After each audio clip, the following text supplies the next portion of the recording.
Hello and welcome to the Connective Podcast. My name is Caden. I'm here with my co-host Jake, and we've reached the final episode of the first season of the Connective Podcast. Jake, how does it feel?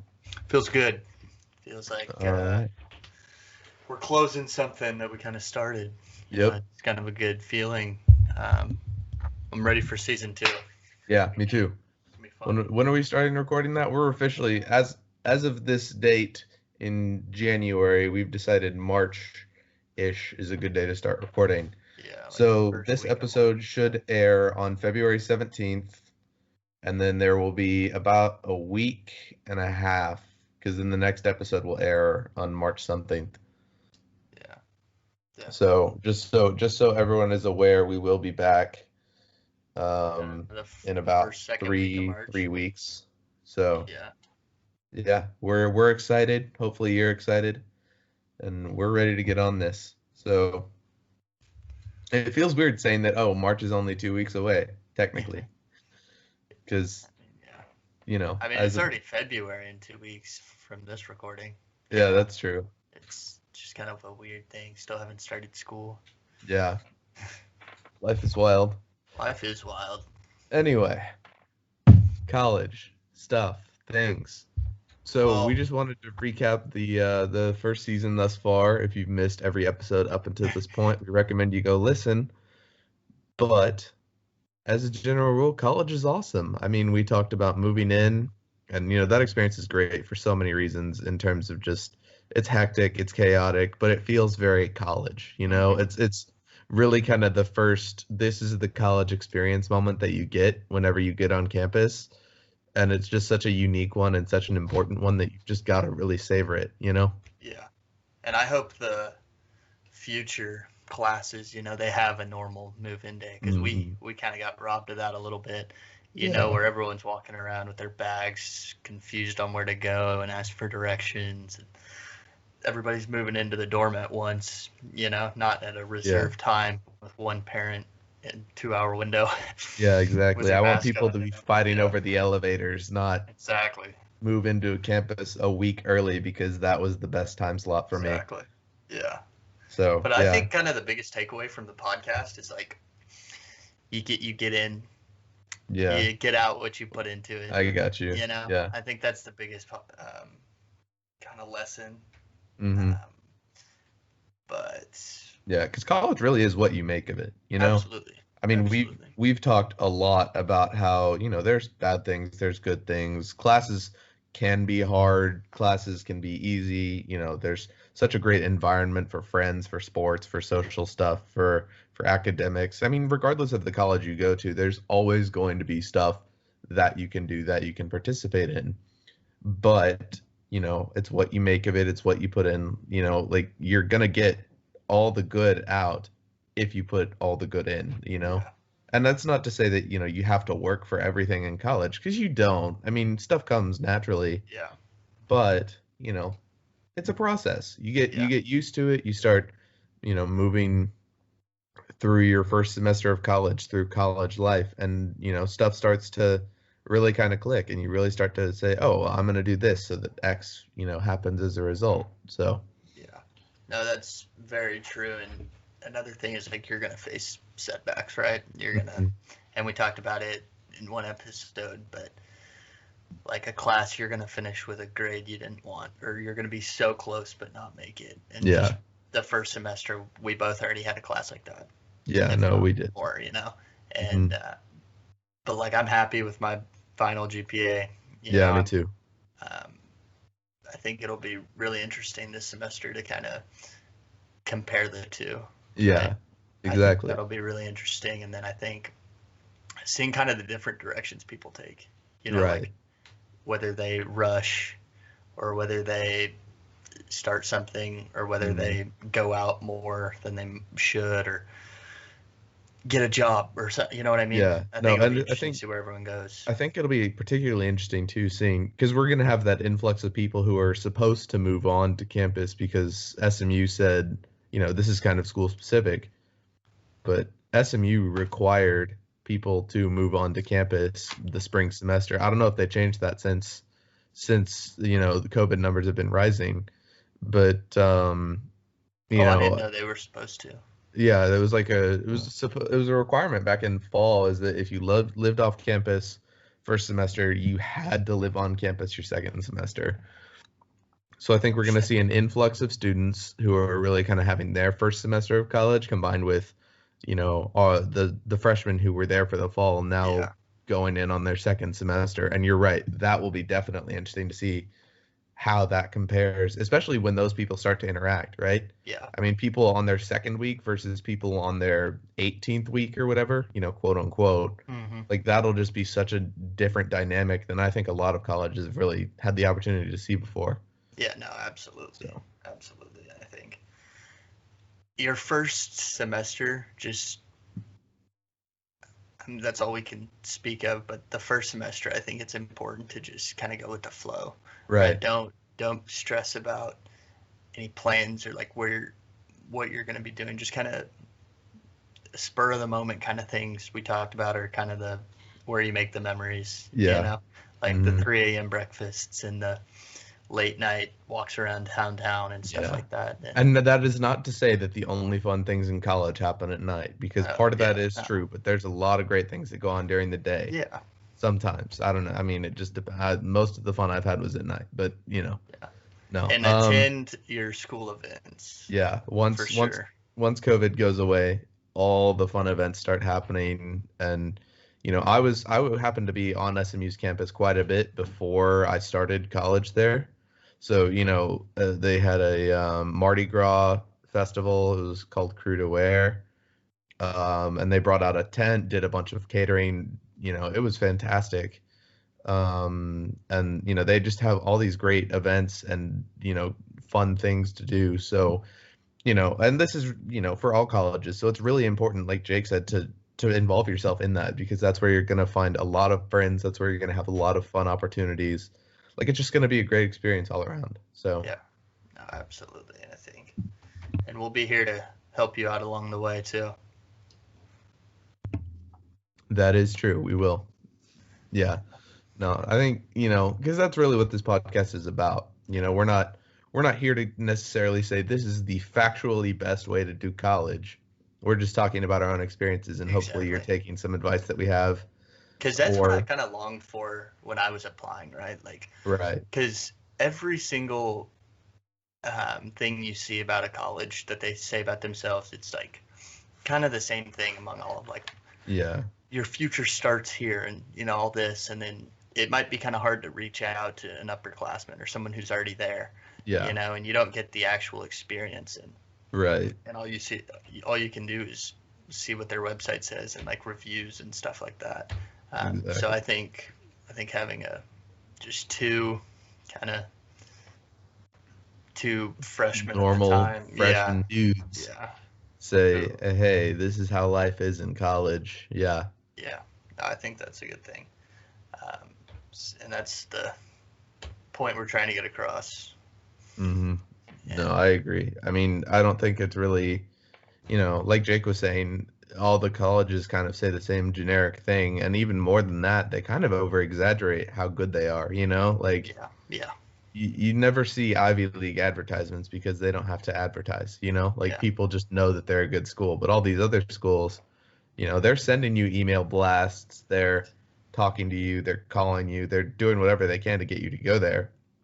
Which isn't to say they're bad schools, but it just makes it more difficult to actually weed out the better schools, the ones you want to go to. So, we may not be able to provide the actual, I guess, facts about any specific school other than SMU, but we can at least kind of help, hopefully, with, what you should look for in the college experience and what you should look for in a college. We may do that episode next season, just kind of as we get more into it, we want to help people younger than us get more, information about it. And, I guess if, people older than us or our age are listening, it's also important for them to just share in our experience or whatever. So, it's just, absolutely. It's a random podcast without a whole lot of meaning, but it's fun to do. So, yeah, no, absolutely. And I think, I like to think we provide some insight into the college experience, or entertainment. We both had, yeah, we both had interesting college experiences. You know, That we both is had our ups and downs. undeniable. Yeah. But so I think biggest takeaway is you put in what you get out of it. That's Hands my down. big thing. And I think my big thing too related to that, right? It was very much it's how you treat it, right? Yeah. Like it's college is what you make of it. So, the more negatively you view your college experience, the worse it's going to be for you. But if you go in with a positive attitude, if you say, here's my 4-year plan, and then throw it out the window and wing it, and that's what you wanted to do, great. Like as long as you make sure that you're enjoying your experience and focus on yourself, then it's probably going to be a pretty good experience, all things considered. Yeah. And it's so easy to get distracted. It's so easy to let stuff bring you down or whatever, but it's so important to just remember that, you're paying the money to be there and to get an education, or even if you decide you're just there to party, right? Like you're still paying the money to be there. So, take advantage of it, right? Like it's 4 years of fully funded, unsupervised, independent living. And I will never stop saying that because that's exactly what it is. It's exactly what it is. Take advantage of it. It's your first time, hopefully your first time of fully independent, fully funded. Like it's just such a rare circumstance. So, partake, enjoy it. There's just so many good things that can come out of it. No, for sure. And I think that was well said, Caden. Thank you.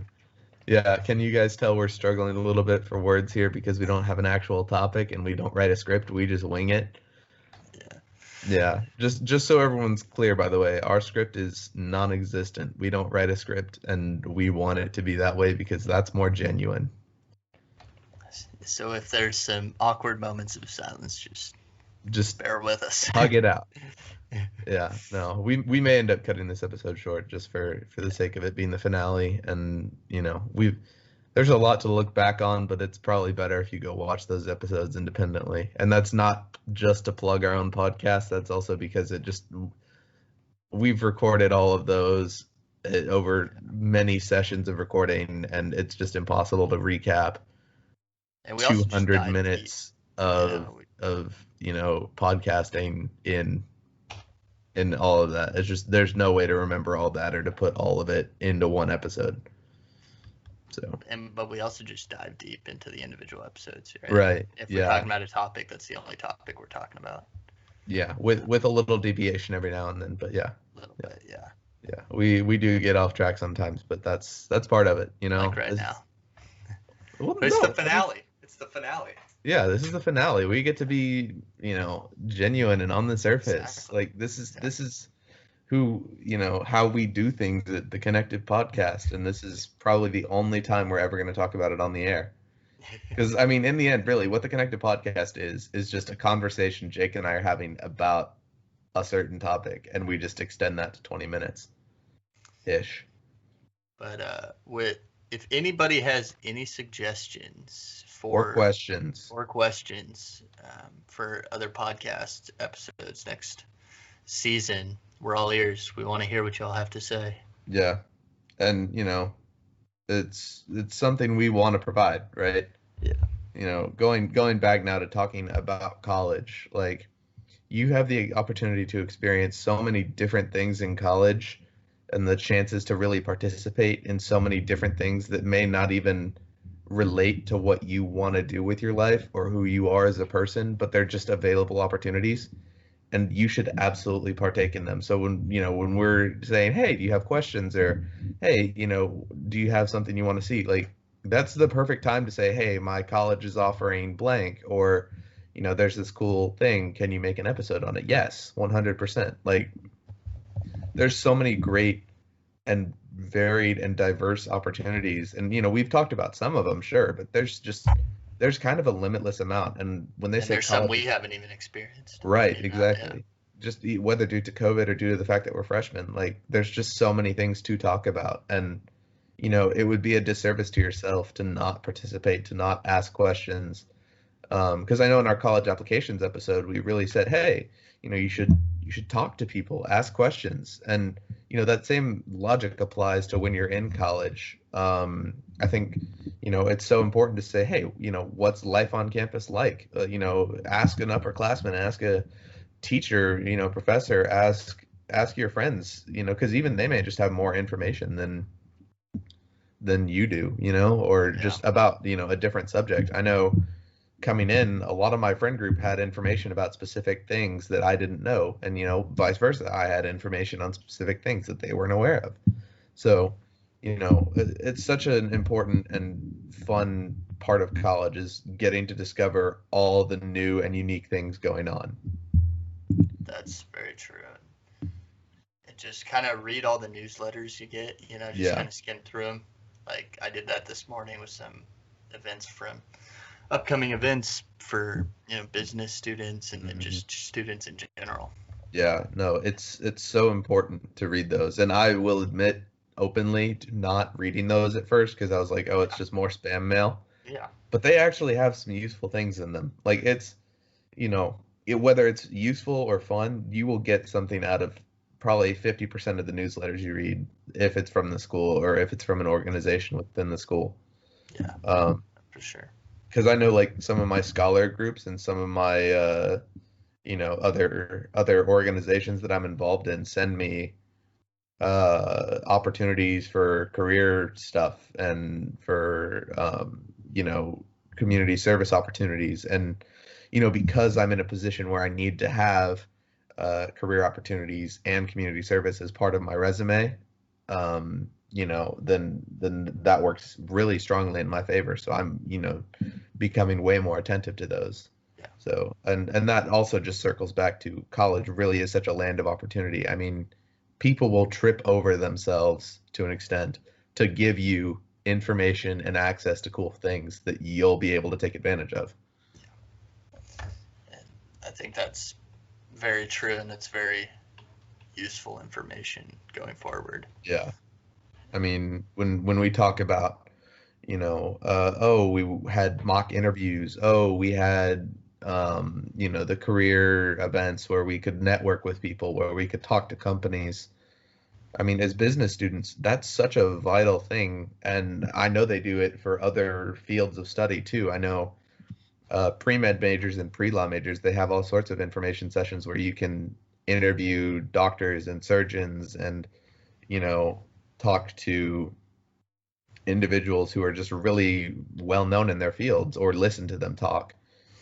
And there's all sorts of company recruitment events, all sorts of company networking events, and for any major, for any group of people. And it's just a matter of taking the time to just look for them, listen for them, and then attend them. If you make enough time a week to attend 2 events, you're gonna just get a lot more out of college than by not going. And I think another thing I will do a full episode on this, but really take advantage of I'm gonna say the buildings and the collections that the school has. I mean, SMU has an art museum and an arts library with a miniature museum in it. Like Jake and I have gone in just to explore, and I'd love to go again and really kind of take in more. Yeah. And same thing in the arts library, right? There's that small exhibit, and I'd love to just stand there for an hour and kind of just read in to everything. So and that's true for almost every college, especially the bigger ones. They usually have museums on campus. They usually have exhibits or something like that, and those usually aren't COVID restricted. So I'm not saying gather 50,000 people and go all at once, but take a friend, go have fun. And like I said, we'll talk about that more in another episode, but it's just such an enriching part of college, and you should Absolutely. definitely be a part of that. Yeah, no, for sure. And a good number of colleges have like presidential libraries on them. Yeah, that's true too. I didn't even think about that. Yeah, we have the Bush one. We have George W. Bush's library. I know A&M has George H.W. Mm-hmm. And then even not a lot of the big cities have presidential libraries. Yeah. And I think those are really cool. I know the Bush one was closed because of COVID this semester, but I want to. I've been there once, and I want to go back to it this semester.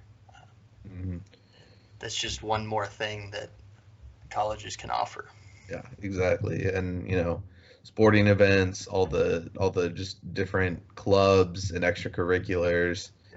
Like there's just it's an environment to I think I've mentioned this before, but college is one gigantic networking experience in its own right. Like you're just meeting new people and gathering information along the way. Like that's all it is. And it's such a fantastic thing to be a part of. Yeah. And that's why you need to take advantage of everything, right? Like don't overload your schedule or anything like that, but be involved. Everyone talks about, oh, you need to be involved in college. And I didn't really believe that at first. I was like, really? Do I actually? But I mean, spending a semester there, for sure. It's been incredible. And just to be even partly involved, because, with COVID, it's hard to be fully. But I mean, it's such an awesome place to be, such an awesome experience. You just have to participate. So. No, absolutely. And, I think that wraps it up for what I'm saying. I think that just really kind of covers everything from this season, talks a little bit into next season. I don't have anything else to add to that. So do you? Oh, I think that sums it up. It was a good sum up. Awesome. Right. Everybody stay tuned for season 2. It's going to be good. That's true. Yeah. We're going to be in person, which will be interesting. We haven't. What do you mean, hopefully? I just mean we're hopefully going to find a place to record. Hopefully going to figure out a way to there's some logistics that we'll have to sort out. But Caden and I will be on campus. We'll be dealing with school and all that, so we'll let y'all all know about it. Yeah, season 2 should hopefully be a little more timely in terms of talking about our experiences more in the moment than a month after they happen, 2 months after they happen, 3 months. So. Yeah. All right. Well, if that's all you have to talk about, that's all I got. All right. Sounds good. Yeah. Thank you guys very much for tuning into the first season of the Connective Podcast, and appreciate listening to this episode as well. Feel free to subscribe, all the fun things that I am legally obligated to tell you to do. And yeah, we'll stay connected.